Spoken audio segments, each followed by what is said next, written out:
All right, so today we're diving into the world of cybersecurity with this company, Cyber80. And know that saying, it's not if but when it comes to cyber attacks. Yeah. Well, they really seem to embody that idea, and we've got some interesting materials here about them. The first thing that really struck me, I don't know about you, is that these guys, they're not your average IT team, you know? Yeah, no kidding. What's really fascinating to me right off the bat is the background that Cyber80 has. I mean, they were founded by a former Secret Service agent. Right. So that right there, that signals to me a whole other level of expertise. We're not talking about just like setting up your office wifey and calling it a day. This is about really understanding threats, how to assess them, how to prevent them. And that kind of expertise, that comes from years of protecting, really high value targets. Yeah, it's like just imagine, just for a second, being responsible for the safety of the president in the United States. Exactly. That's the kind of experience that this founder is bringing to the business world. Absolutely. And it becomes even more relevant, I think, when you start to think about the types of threats that businesses are facing these days, right? I mean, we're talking business email compromise, where hackers are impersonating executives to try and steal money, ransomware attacks that can basically shut down entire systems. These aren't just like minor inconveniences anymore. Right. They can be absolutely devastating. Okay, so let's break that down a little bit because, I'm not a tech expert and I'm sure a lot of our listeners aren't either. What exactly is business email compromise and why is it so dangerous? Okay, so picture this. You get an email and it looks like it's from your CEO. Okay. It's asking for a wire transfer. Everything about it looks legit. The tone, the email address, it's even got like the signature and everything. Oh, wow. But here's the thing. It's not actually from your CEO. It's a hacker that somehow got into your system, and they're using what we call social engineering, right? To basically exploit trust and manipulate employees into either handing over sensitive info or, like in this case, straight up money. See, that's what's so scary to me about it, is it's not even like a technological flaw necessarily. It's like human error. Exactly. And that's why Cyber80's whole approach, which, like we said, it's rooted in that Secret Service mindset. It's about anticipating those threats, but also understanding the psychology of the attacker. Yeah. That's so compelling to me, Yeah. because they're not just focused on reacting after the fact. They're saying, look, let's help you build defenses that are strong enough that these attacks, they don't even happen in the first place. Yeah, it's like that old saying, an ounce of prevention is worth a pound of cure. But like applied to the digital world. Exactly. And I noticed in their materials too, there's this real sense of urgency, almost like you're reading a thriller novel. They keep saying time is running out. Well, and you know what? They're not wrong. Yeah.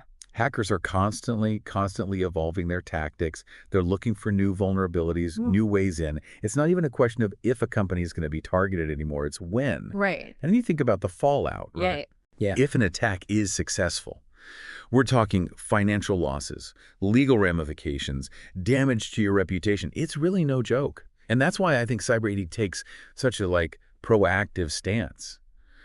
And it's interesting, too, they specifically mentioned working with law firms and insurance companies, which to me says a lot about how seriously these threats are being taken, even beyond the tech world. Yeah, that's really interesting that they pointed those industries out specifically. It really kind of highlights those high stakes, like you were saying. So we're already starting to see that Cyber80 isn't just about, okay, something went wrong, let's fix it. It's about stopping it before it even gets to that point.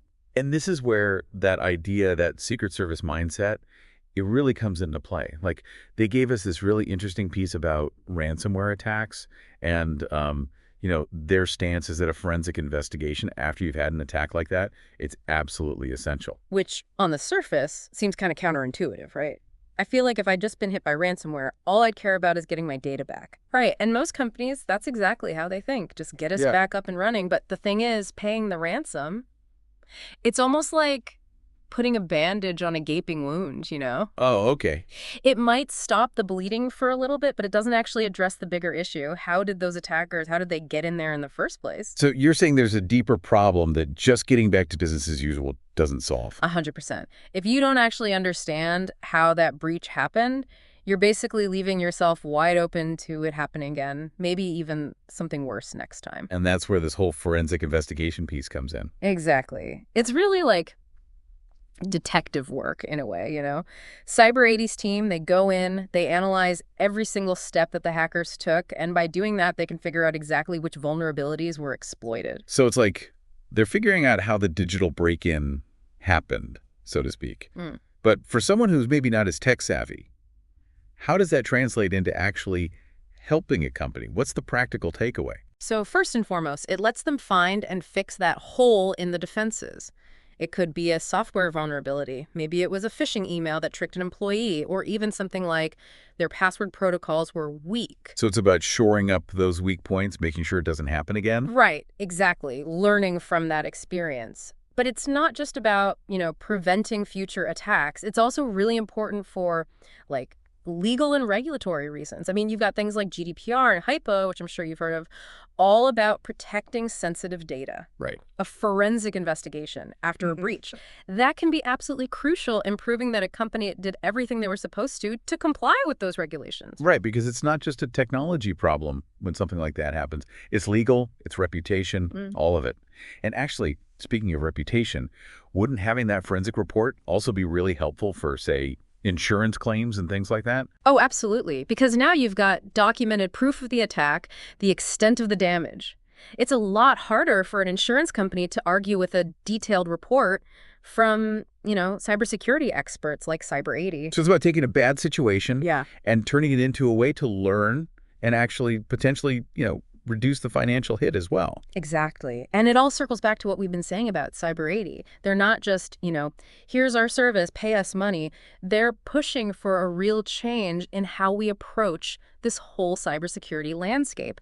Being proactive, really understanding the risks, and taking those steps to mitigate them before it even gets to that point. It's like, remember we were talking about the Secret Service? Yeah. They don't wait for an attack to happen before they act. Right. Cyber80, they want businesses to think the same way. Prevention first. This whole conversation, it's really got me thinking. It's so easy to get stuck in that reactive mode when it comes to security, like online. Yeah. We upgrade our passwords after there's already been a breach. We back up our data after the computer crashes, right? So it's like closing the barn door. After the horse is out. Exactly.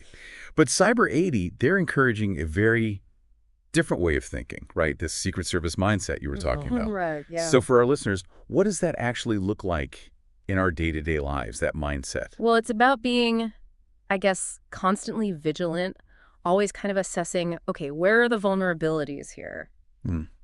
Oh, almost like trying to think like what could happen? What are the threats out there before they even become a problem? Interesting. I always use that Secret Service analogy, right?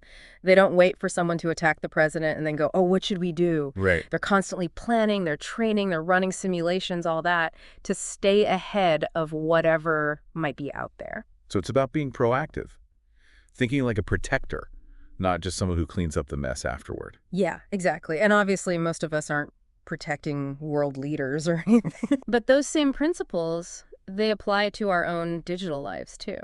Even in just like small ways. So for our listeners who are out there thinking, okay, this is great, but what can I actually do? What are some practical takeaways? Even if you're not running some big company, what can people start doing today? Well, honestly, it starts with just like basic digital hygiene. Okay. Which sounds so boring, but it's true. Strong, unique passwords for everything. Right. And like be wary of phishing emails. Don't click on suspicious links, things like that. It seems small, but it makes a huge difference. It's amazing how often those basics get overlooked. It's like you wouldn't leave your front door unlocked just because you live in a good neighborhood. Right, exactly. You never know who's out there, who's watching, waiting for that opportunity. And that's another thing I love about Cyber80 is their focus on that human element. Yeah, interesting. Because so much of the time, the weakest link isn't even the technology, it's us, the people using it. So it's really about education, awareness. 100%. And Cyber80, they put a lot of emphasis on that, training and educating their clients, like, here are some social engineering tactics that hackers use. Here's how to spot a phishing scam, why strong passwords are so important. They want people to be empowered to actually make smart decisions online. It's like they're not just selling a product. They're trying to create a whole culture of security. Yeah, exactly. They want you to be in control of your own digital world. I love that. Well, this has been a really fascinating deep dive, I think. Cybersecurity, it's a beast. It's constantly changing. But what I really take away from learning about Cyber80 is how much they prioritize that proactive approach. They're not just reacting, they're anticipating those threats. And they're doing it by combining that really high-level tech with a deep understanding of how we humans actually behave. Which, at the end of the day, that's really what it's all about. Whether we're talking about some huge global corporation or just, your own personal data, it all comes down to that. It really does. Well, on that note, for our listeners, as you're going about your day, maybe just take a second and think, what is one small thing I could do today to be a little bit more proactive about my own online security? Yeah, great idea. Maybe it's finally enabling that two-factor authentication. Maybe it's talking to your family about online safety, even just taking 5 minutes to learn about phishing scams, whatever it is. Because when it comes to cybersecurity, even those small steps can have a huge ripple effect.